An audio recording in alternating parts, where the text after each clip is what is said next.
बिस्मिल्लाहिर्रहमानिर्रहीम। मोहतरम नाजरीन और डीवीटी डिजिटल वीडियो ट्रेनिंग में हमारे साथ शामिल होने वाले तमाम स्टूडेंट्स को मैं डायरेक्टर सहीद आमिर अली अत्तारी अपनी मैनेजमेंट और अपनी जानिब से खुश आमदीद कहता हूँ। आज इंशाअल्लाह ताला अज़्ज़वजल हम टॉपिक नंबर 7 जिसके अंदर कीबोर्ड शॉर्टकट्स मैनेजमेंट के बारे में बताया गया है, इस पर काम करने की कोशिश करेंगे। इसलिए आपसे गुजारिश है कि आप तवज्जो के साथ स्क्रीन की तरफ देखें। देखें, एक बात जो कि अच्छी तरह ज़हनशीन करने वाली है वो ये है कि फ्लैश हो या फ्लैश के अलावा भी कोई सॉफ्टवेयर हो, बताते खुद विंडोज ही क्यों ना हो, बगैर कीबोर्ड शॉर्टकट्स के हम यहाँ काम नहीं करते।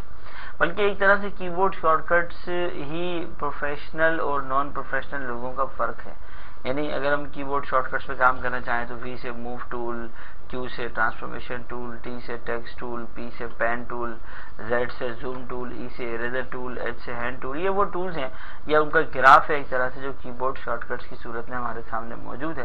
कीबोर्ड शॉर्टकट को शॉर्टकट कहते हैं इसीलिए कि यहाँ हम बहुत बड़ा काम बहुत कम वक्त में कर लेते हैं या बहुत शॉर्ट तरीके से अंदर पहुंच जाते हैं, इसीलिए इसको कीबोर्ड शॉर्टकट मैनेजमेंट कहा जाता है। यहाँ देखें, अब अगर किसी ऑब्जेक्ट को बनाने के बाद अगर हम चाहते हैं कि हम उसे लॉक करें अनलॉक करें तो अब जाने की जरूरत नहीं है। वैसे तो जाके ट्रांसफॉर्मेशन में भी लॉक का ऑप्शन दिया होगा अरेंज में, लेकिन अगर हम चाहते हैं कि हम लॉक करें तो हम डायरेक्ट कंट्रोल अल्टर एल दबा सकते हैं। लिहाजा कीबोर्ड शॉर्टकट्स को समझना बहुत जरूरी है। कीबोर्ड शॉर्टकट्स अगर हम चाहते हो, जैसे मिसाल के तौर पर देखिए, आप जाएं ट्रांसफॉर्मेशन में तो वहाँ डिस्टोटेशन एनवेलप वगैरह दिए हुए।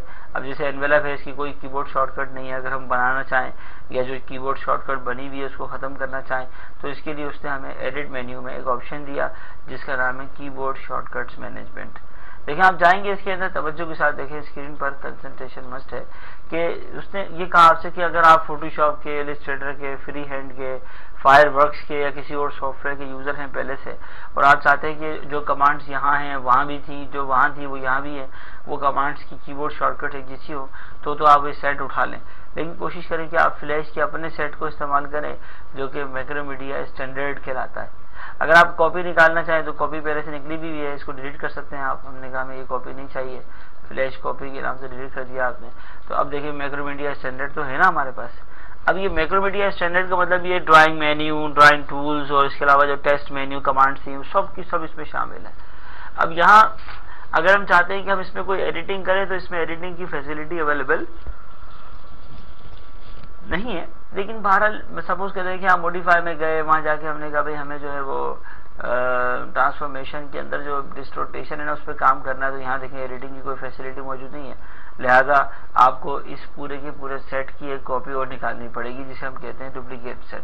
देखिए, आप गए इसके अंदर, हमने कभी हम चाहते हैं कि हम इसका नाम रखें फ्लैश डुप्लीकेट। देखें इस तरह तवज्जो के साथ स्क्रीन पर जब आपने कॉपी निकाल ली तो समझ लें इस तरह से कि फ्लैश की तमाम कमांड्स का जो सेट बना हुआ था उस सेट का एक और सेट आ गया, 2 सेट हो गए।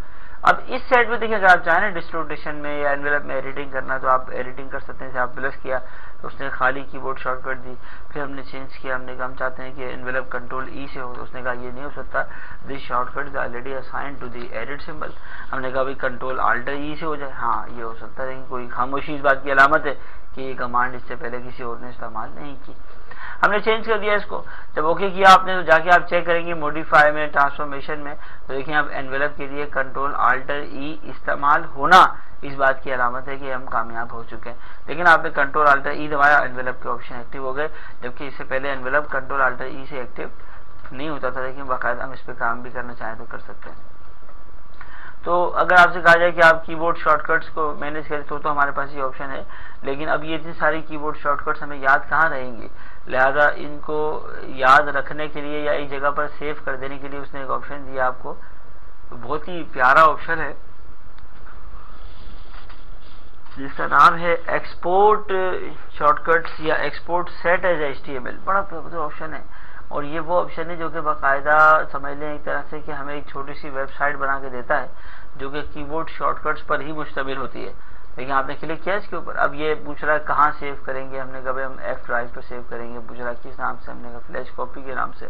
जब आपने सेव कर दिया और जाके आप चेक करेंगे F ड्राइव के ऊपर तो वहाँ बाकायदा उसने एक वेबसाइट बना के आपको दी अगर आप देखें तो ये HTML का पेज है, डबल क्लिक करेंगे आप इसके ऊपर तो बाकायदा वो HTML की एक ऐसी विंडो खोलेगा जहाँ पे तमाम कीबोर्ड शॉर्टकट्स को टेबल की सूरत में मैनेज किया गया है। और ये जो मैनेजमेंट आपके सामने देखिए आपको नजर आ रही होगी, इस मैनेजमेंट के अंदर कितनी सफाई के साथ बोल्ड और अंडरलाइन वगैरह करके उसने हमारे लिए डिफाइन किया और बिल्कुल जो है वो टेबल के अंदर सेट करने की कोशिश की। ये एडवांटेज भी फ्लैश के अंदर अवेलेबल है कि आप यहाँ कीबोर्ड शॉर्टकट्स को एक सेट की सूरत में एक्सपोर्ट कर सकते हैं। तो ये टॉपिक नंबर 8 था, बहुत ही इंपॉर्टेंट टॉपिक है। मैं समझता हूँ कि फ्लैश को मैनेज करने के लिए कीबोर्ड शॉर्टकट्स को समझना बहुत ज़रूरी है और कीबोर्ड शॉर्टकट्स को समझने के लिए इस टॉपिक को समझना बहुत ज़रूरी है, इसलिए इसकी लाजमी प्रैक्टिस कर